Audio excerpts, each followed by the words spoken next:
What's up, everyone? Back for another beer review, and today is Wednesday, which of course means it's time for another Western York Wednesday here on the channel. And the beer I'm reviewing today once again comes from the Big Ditch Brewing Company, and they are out of Buffalo, New York, and this is their Space Donkey. So they're calling this one Hayburner with Galaxy hops, and we'll find out what that means more in a few seconds. It comes in at 6.8% alcohol by volume, 26 IBUs at the time of review, and this can is approximately 2 months old. So what does Hayburner with Galaxy hops means? Well, the flagship IPA and flagship beer in general of Big Ditch is their Hayburner, which is, I believe, either 6.8% or 7% American IPA. It is, around here in Western New York, probably the best shelfy IPA you can grab. And I can grab that beer, 6 packs of 12-ounce cans, for anywhere between 10 to 12 bucks, pretty much anywhere. Gas stations, grocery stores, whatever.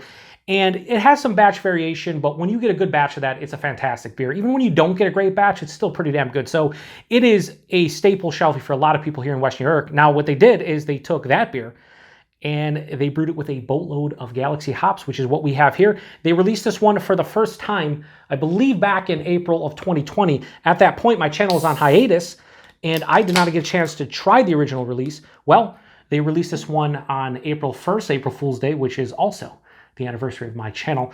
And I was like, you know what, I'm going to grab it. I grabbed it, and my channel went back on hiatus for 6 weeks, but it's a couple months old. We should be fine. Anyway, let's pour it into the hashtag proper glassware, see what we got going on here. So I'm real excited about this one. Typically for me, Galaxy, a lot of passion fruit, pineapple, the whole nine. I don't know. They have tasting notes in the back. I didn't read them. We'll read them at the end just to see what they think. But yeah, I'm pretty excited about this one. Been kept cold the entire time. So that looks like Hayburner. So Hayburner, it's like listed on Untapped as like a, American IPA. It's like a hazy IPA.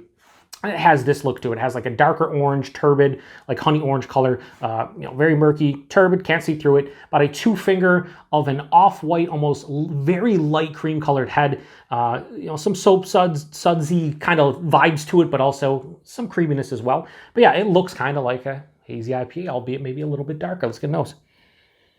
Oh, that's real nice. So I am getting passion fruit. I am getting pineapple. I'm also getting like a slight red berry. I'm going to bring back a tasting / aroma note that I used to say. This smells like a fruit bowl of awesomeness. Like you just had a fruit bowl in front of you, maybe 6 to 8 different fruits, and you're smelling them all. A little bit of sweet orange, peach, nectarine, things like that. So there's citrus, there's stone fruit, there's tropical fruit. It's a nice medley, an amalgamation of different fruits. Has a nice little like zesty, almost like spicy kind of hop note in addition to the fruit character. Slightly dank and herbaceous. Yeah, I mean, I've had Hayburner enough times to know what it smells like. This smells different for sure. I think it has more of a focus on like the passion fruit, pineapple, and like sticky sweet kind of fruits that Hayburner doesn't. For Hayburner, I think that like I get like mango, orange, maybe a little pineapple. It's really well balanced. It's not too much of like a juice bomb. Man, this is really nice. This is, as I'm letting it open up a little bit, a lot of sweet fruits now. Not all those fruits encompassing everything to peel the pith and whatnot. It's just like the sweeter parts, like juice almost. Like this has a juicy kind of aroma now. Man, at 2 months old, still smells really good. Let's get into it. Cheers, everyone.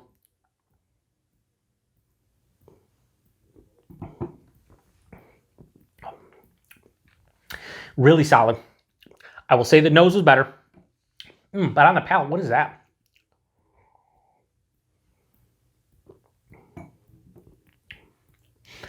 On the palate, I'm getting kind of like a treehouse-esque, like kind of like almost bubblegum kind of vibe from what I assume is, again, coming from the yeast. Body on this one is 6.8%. It's medium, higher side of medium, really nice, bigger than you expect. The mouthfeel, soft, smooth, creamy, really luscious mouthfeel. Awesome. The taste, though, it's kind of what I got in the nose, but dialed back by about 25 to 30%. I get a big blast of passion fruit and pineapple. Maybe more of like a under-ripened stone fruit, a peach, nectarine, mango, things like that. Underripened, not as sweet. In the nose, especially at the tail end of the aroma, I was getting more sweet, juicier fruits. In the taste, it's more, again, the entire fruit. So you're getting everything: juice, pith, rind, peel. That all hits first half palate. Then I get like this slight, maybe it's not bubblegum. It has a yeasty thing going on that kind of reminds me of some Treehouse beers I've had and a couple Hot Butcher beers, where I always associate it with more of like a bubblegum type of thing. But it just has this nice yeasty kind of nuance that is so different than anything I've had from Big Ditch. On the finish, this is moderately bitter. I'd say maybe a touch under moderately bitter, but approaching moderately bitter, semi-dry. It's not a ton of residual sweetness, so the dryness and the bitterness kind of stands out. It's really nice, though. Not much to complain about. I will say I don't like this, I don't think, as much as Hayburner itself, especially when you get a really good batch of Hayburner, or like you get Hayburner relatively fresh. I've had a couple different batches of Hayburner that just kind of blew me away. I'm talking like, 4 out of 5 type of scores, like a really good beer. This tastes more of like a mid-range kind of batch of Hayburner. But it's really good. I like the balance here. The ABV, yeah, you can tell it's almost 7%, but it's not. There's no astringency or anything. It just has the feeling of a bigger beer. Yeah, it's balanced, has some nice fruit flavors, and I think it's held up well considering it's around 2 months old. So not much more to say about it. Let's do tasting notes before I forget, before we give it a rating. See what they say here.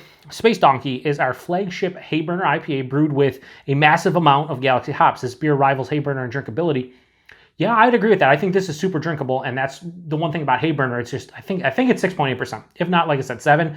But for like the 6.8 to 7% IPA, it's very drinkable. You can drink 2, 3, 4 of them, and you're like, well, ooh, I'm feeling good. What happened? What happened is you drank a really tasty beer that didn't feel like 7% in terms of the ABV. It says, but it adds tropical aroma, 100%, and flavors of fruit punch. So that's maybe where I'm going with I said fruit bowl of awesomeness. So fruit bowl, fruit punch, kind of the same realm. And then they say cotton candy. Okay, so maybe that's the yeast thing that I said bubblegum. Is it cotton candy? I don't know.